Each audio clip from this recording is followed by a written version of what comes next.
呢一部機咧叫做反向飛鳥喎。如果你未知點解嘅話咧，睇翻我哋上一條片啦嚇，有詳細解釋。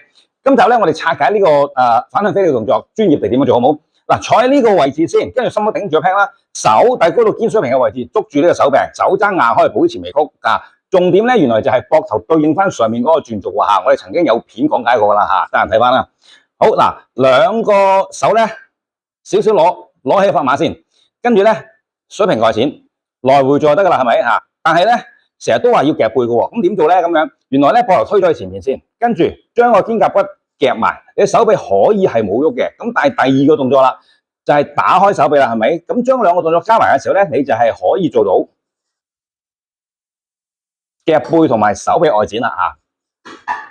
再落嚟嘅時候，示範多一次 A 同 B 兩個動作分別點樣做啊？好嗱，垂低手嘅時候咧，即係等於頭先你水平外展啦，係咪？將個膊頭推咗去前邊，跟住收翻埋個膊頭夾肩胛嚇，咁你就會做到咧手臂唔喐，而個肩胛骨喺度喐啦，係咪啊？呢個我哋叫夾背啦。第二啦，就係手臂外展打開啦，係咪嚇？咁來回做就好簡單啦，好似頭先咁樣啦。但係原來 A 同 B 加埋咧，你就會做到呢一個啦嚇。但係如果你唔夾肩胛骨冇喐過嘅時候，手臂外展，你會造成呢一款啦。即係話，如果你膊頭推咗去前面嘅時候，手臂向外打開咧，咁呢啲動作咧就最容易受傷噶啦嚇。